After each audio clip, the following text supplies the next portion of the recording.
성도 여러분들 안녕하십니까? 매일 안교 교과 방송 개인 말씀 묵상 시간에 함께 하신 여러분들을 진심으로 환영합니다. 2025년 제1기의 새로운 연구를 시작하면서 이제 2024년 마지막 남은 며칠을 의미 있게 마무리하게 되시기를 간절히 바랍니다. 함께 기도하시고 시작하겠습니다.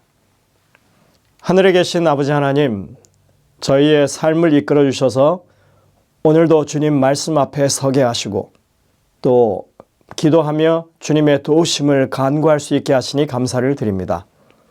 저희들을 지혜롭게 하셔서 하나님의 말씀 가운데 저희를 향한 기별과 빛을 발견할 수 있도록 도와주시고 그것이 우리의 삶을 이끄는 놀라운 역사가 있게 인도하여 주옵기를 예수님의 이름으로 간절히 기도드립니다. 아멘. 2025년 제1기의 안교교과 총주제는 사랑과 공의의 하나님입니다. 하나님은 사랑이시다 하는 것은 성경이 말하는 아주 중요한 명제입니다. 사람들은 그래서 기독교를 사랑의 종교라고 부릅니다. 하나님이 어떤 분이신지를 이해하는 데 있어서 사랑은 아주 중요한 주제가 됩니다. 그것에 따라서 우리의 신앙의 양상이 달라질 수 있습니다. 예를 들어서 하나님의 사랑을 노력이나 공로를 통해서 얻는다고 그렇게 믿으면 사람들은 자신이 죄인이기 때문에 그리고 자격이 없기 때문에 하나님의 사랑을 얻을 수 없다고 생각할 것입니다. 이런 생각은 다른 사람과의 관계에 있어서도 영향을 미치게 됩니다. 저렇게 살면 사랑을 받을 자격이 있네 없네 하면서 다른 사람을 판단하는 기준으로 그것을 적용할 가능성이 있는 것입니다. 그럼 결국에 가서는 서로의 관계를 무너뜨리는 그런 상황이 되고 말 것입니다. 여러분들, 사랑이란 무엇일까요? 흔히들 아가페나 필레오 그리고 에로스라고 하는 단어를 사용해서 사랑을 정의하기도 합니다. 하지만 사랑의 정의는 훨씬 더 다양합니다. 그리스도인들도 일반인들도 이 각자가 생각하는 사랑에 대한 이해가 다를 수 있고 우리가 이해하고 있는 그 사랑에 대한 이해가 잘못된 것일 수도 있는 것입니다. 사람들은 여러 가지 사랑에 대한 질문을 던집니다. 하나님의 사랑은 주기만 할 뿐 결코 받지 않는 것인가?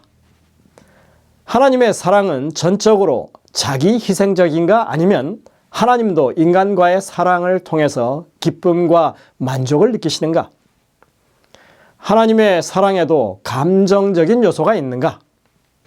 하나님께 사람의 문제가 중요하기나 한 것인가?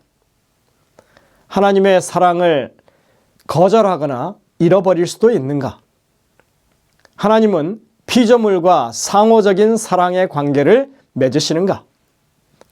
하나님의 분노는 사랑과 양립할 수 없는가? 하나님이 사랑이시라면 왜 세상에 악이 존재하며 이토록 악이 만연하는가? 사람도 하나님이 하시는 것처럼 사랑하는 것이 가능한가? 그렇다면 그것은 어떤 모습이어야 하는가? 정말이지 다양한 질문들을 우리가 던질 수 있습니다. 이러한 질문들에 대한 답변이 어떤 것들은 명백하게 주어질 수 있지만 아직도 어떤 질문들은 논쟁거리로 남아 있습니다. 때로는 명백하다고 여겨지는 것도 면밀히 살펴보면 성경이 가르치는 하나님의 사랑과 일치하지 않는 그런 내용들도 있기도 합니다. 이번 기회에 우리가 지금 말하고 있는 여러 가지 그런 질문들을 다 다루지는 못하지만 그 중에 몇 가지 질문들을 살펴보게 될 텐데 우리는 하나님의 사랑이 우리가 생각하는 것보다 훨씬 더 크고 깊다고 하는 것을 알게 될 것입니다. 특히 사랑과 공의를 바르게 이해하는 일만 해도 정말 많은 연구가 필요할 것입니다. 하나님은 사랑이십니다. 동시에 하나님은 공의와 정의의 하나님이시기도 합니다. 우리는 연구를 통해서 사랑과 공의는 뗄 수 없는 관계이고 따로따로 별개로 생각할 수 없다고 하는 사실을 배우게 될 것입니다. 하나님은 사랑이시기 때문에 이 세상의 불의와 고통에 깊은 관심을 가지시고 억압받고 고통받는 사람들과 당신을 동일시 하십니다. 하나님은 죄악이 창조세계에 가져온 고통과 슬픔에 기꺼이 들어오셔서 그 누구보다도 큰 고통을 겪으실 수밖에 없었고 하나님 자신이 악의 가장 큰 희생자가 되셨다고 성경은 알려주고 있습니다. 우리는 성경 전반에 걸쳐서 우리가 상상할 수도 없는 큰 사랑으로 우리를 사랑하시며 죄악 때문에 슬퍼하시고 고통받으시는 하나님의 모습을 발견할 것입니다. 이것이 우리 신앙의 현실이 될 수 있다면 참 좋겠습니다.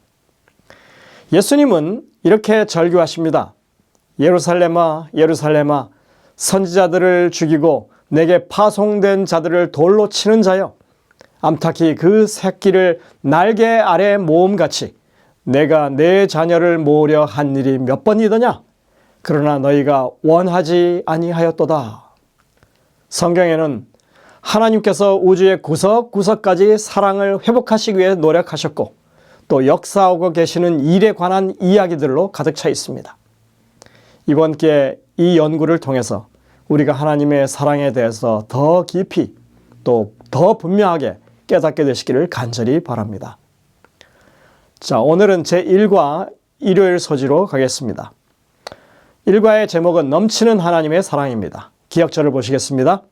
내가 그들의 반역을 고치고 기쁘게 그들을 사랑하리니 나의 진노가 그에게서 떠났음이니라. 호세아 14장 4절의 말씀입니다. 마태복음 26장에는 예수님을 3번 부인했던 베드로가 예수님과 갈릴리 해변에서 만나서 대화하는 장면이 나오고 있습니다. 죽는 데까지도 같이 하겠다고 했던 베드로였죠. 그의 인간적인 나약함에 바닥까지 다 드러난 그런 경험을 했습니다. 그런 상황에서 주님께서 베드로를 만나 그를 회복시켜 주시는 내용이 여기 나오는 것입니다. 마태복음 26장에는 3번의 동일한 대화가 반복되어 기록되어 있습니다. 내가 이 사람들보다 나를 더 사랑하느냐? 주님, 그렇습니다. 내가 주님 사랑하는 줄을 주님께서 아십니다. 예전과는 말이 달라졌죠. 예전 같으면 제가 제일 주님을 사랑합니다. 그건 제가 보장합니다. 이렇게 했을 베드로입니다. 그런데 이제 주님이 아십니다. 이렇게 하고 있습니다. 그러자 주님이 내 양을 먹이라고 그렇게 사명을 확인해 주십니다. 이런 동일한 대화가 3번이나 반복되죠. 왜 3번이나 반복을 하셨을까요? 굳이 이유를 찾자면 3번 베드로가 부인했기 때문에 그렇습니다. 그러나 이것은 3번의 책망이 아닙니다. 한 번 배신한 베드로이기 때문에 믿기 힘드니까 거듭거듭 질문하신 것도 아닙니다. 이것은 3번의 부인에 대해서 3번의 용서이고 3번의 확신이고 3번의 용기 주심이고 그리고 3번의 회복입니다. 예수님이 하셨던 질문은 오늘날 우리에게도 적용되는 질문입니다. 내가 나를 사랑하느냐? 이것이 이 대화의 핵심입니다. 여러 성도님들, 어떤 대답을 하시겠습니까? 하나님의 사랑을 배우는 이번 교과를 하는 내내 우리가 생각하고 되물어야 할 질문인 것입니다. 꼭 여러분들의 마음 가운데 기억하게 되시기를 바랍니다. 일요일 서지입니다. 합리적인 기대를 넘어선 사랑. 우리는 흔히 우리에게 잘 대해주는 사람을 우대합니다. 우리를 적대시하거나 못되게 구는 사람을 미워합니다. 이것이 일반적인 생각이죠. 하지만 하나님은 우리 모두를 먼저 사랑하셨고 기꺼이 정말 아낌없이 우리가 생각하는 것보다 더 크게 사랑하십니다. 이러한 사실은 성경에 기록된 역사적 사실들을 통해서 사람들에게 어떻게 하나님께서 대하셨는지를 우리가 살펴보면 그 하나님의 행동 가운데 그 사랑이 확인되게 될 것입니다. 이번 주에 우리는 이 교과를 통해서 5가지 사건들을 만나게 될 것입니다. 오늘은 그 첫 번째 사건인데 바로 출애굽 당시의 금송아지 숭배 사건입니다. 여러분들 출애굽기 33장 15절부터 22절을 찬찬히 읽어보시기를 바랍니다. 오늘은 우리가 다 읽지 않습니다. 우리가 잘 아는 사건이죠. 모세는 시내산에 올라가서 하나님께로부터 율법을 받고 있었습니다.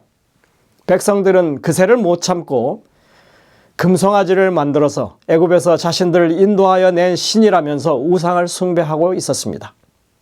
이런 말도 안 되는 상황이 여러분들이 의아하게 생각하시겠지만 당시 사람들에겐 나름 설득력이 있는 그런 상황인 것입니다. 당시에는 금송아지가 우리가 지금 말하고 있는 일반 명사 하나님으로 통했습니다. 그들은 그것을 엘이라고 불렀습니다. 그들에게 있어서 금송아지는 눈에 보이는 하나님과 진배 없었습니다. 십계명과 율법을 받아서 내려오던 모세가 그 광경을 목도하지요. 그는 이제 모든 것이 끝장난 것처럼, 숲으로 돌아간 것처럼 그렇게 생각되었습니다. 애굽에서 구원받은 지 얼마 되었다고 하나님을 배반하고 우상 숭배에 빠진 백성들을 바라본 것입니다. 모세는 화가 치밀어서 십계명이 기록된 두 돌비를 내다 던집니다. 두 돌비가 깨어지죠. 이 깨어진 두 돌비는 하나님께서 이스라엘과 맺었던 언약이 깨어졌음을 상징하는 것입니다. 계약이 파기됐으니까 이제 그들은 그 언약의 당사자도 아니고 언약으로 얻을 혜택도 없어진 것입니다. 그렇지만 그럼에도 불구하고 성경에는 하나님께서 그들과 그 언약을 계속해서 유지하려 하셨다고 하는 것을 말하고 있습니다. 구원의 언약을 처음 제시하신 분도 하나님이시고 이렇게 쉽게 배반하고 언약을 깨버린 이들을 대상으로 다시 계약을 유지하려 하시는 분도 하나님이십니다. 여러분이 기억해야 할 것은 우리 교과에는 계약이 깨어진 그런 상황과 재계약을 맺으시려는 그 이야기만 다루고 있다고 하는 것입니다. 사실 이 두 번째 이 돌비를 가져오게 하고 또 십계명을 주시면서 다시 재계약을 맺으시는 이 사건 사이에 우상 숭배에 동참했지만 회개하지 않은 사람들 3,000명이 죽임을 당하는 심판의 이야기가 기록되어 있고 또 모세가 하나님 앞에 홀로 나아가 집중적으로 중보했던 이야기가 여기서 다뤄지지 않고 있다고 하는 것입니다. 하나님의 사랑과 공의는 그렇게 단순하게 설명되는 일이 아닙니다. 그래서 이번 과에서는 이렇게 심판과 중보에 관한 이야기를 건너뛰고 배척과 배반에도 불구하고 어느새 다시 재계약을 맺으시려는 하나님의 사랑에 집중하고 있는 것입니다. 출애굽기 33장 19절에 보시면 하나님께서 내가 은혜 베풀 자에게 은혜를 베풀고 내가 긍휼을 베풀 자에게 긍휼을 베풀리라고 말씀하고 있는 것을 봅니다. 이 말씀은 종종 사람들로부터 하나님께서 어떤 사람에게는 긍휼과 은혜를 베풀고 어떤 사람에게는 심판을 베푸신다고 하는 그런 이야기로 그렇게 이해를 합니다. 하나님 마음대로 정해놓고 그렇게 하신다고 그 말씀을 오해하는 것입니다. 그러나 이 말씀을 자세히 묵상해 보시기 바랍니다. 이것의 문맥상의 의미는 하나님께서 임의로 어떤 사람에게는 긍휼과 은혜를 베푸시고 어떤 사람에게는 그렇지 않으신다는 그런 말씀이 아닙니다. 자, 하나님은 모든 사람을 창조하신 분으로서 이런 선언을 하시는 것입니다. 나는 모든 사람을 사랑한다. 심지어 자격 없는 사람에게조차도 은혜와 긍휼을 기꺼이 베풀 권리와 자격이 있다. 나는 주권자로서 이것을 지금 선언한다 하시는 것입니다. 내가 은혜 베풀 자에게 은혜를 베풀고 또 내가 긍휼히 여길 자를 긍휼히 여길 것이다. 여러분들, 여기 내가 처벌하겠다, 그 사람들을 버리겠다고 하는 말씀이 있습니까? 없습니다. 은혜와 긍휼만이 강조되고 있는 것입니다. 하나님을 배반한 이 사건에서 하나님은 오히려 긍휼을 보이시고 아무 자격이 없는 이스라엘을 당신의 백성이라고 하시며 여전히 자비를 베푸시고 계십니다. 이것이 일반적인 생각을 넘어서는 하나님의 사랑인 것입니다. 오늘 영감의 교훈에 보면 이렇게 말씀합니다. 사랑받을 자격은 없지만 우리는 하나님의 사랑을 받을 가치가 없다. 그러나 우리의 보증인이신 그리스도는 그 사랑을 받을 자격이 있으신 것은 물론 당신에게로 나오는 모든 사람을 넉넉히 구원할 수도 있으시다. 과거의 경험이 어떠하든지 그리고 현재의 환경이 아무리 절망적이라 할지라도 연약하고 속절없고 낙담한 현 상태 그대로 예수님께 나가면 우리의 자비하신 구주께서는 멀리서부터 우리를 맞아 당신의 사랑의 팔과 의의 두루마리로 감싸 주신다. 산상본 9페이지에 있는 말입니다. 오늘 우리의 잘못된 선입견과는 전혀 다른 정말 크신 사랑을 가지신 주님 앞으로 여러분들이 나아가게 되시기를 간절히 바랍니다. 기도하시겠습니다. 하늘에 계신 아버지 하나님, 하나님의 사랑의 은혜를 다시 한번 느끼게 하시니 감사드립니다.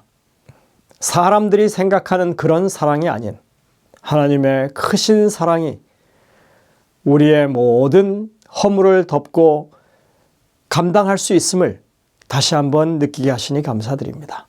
주님 앞으로 우리가 담대히 나갈 수 있도록 저희들을 이끌어 주시옵기를 예수님의 이름으로 간절히 기도드립니다.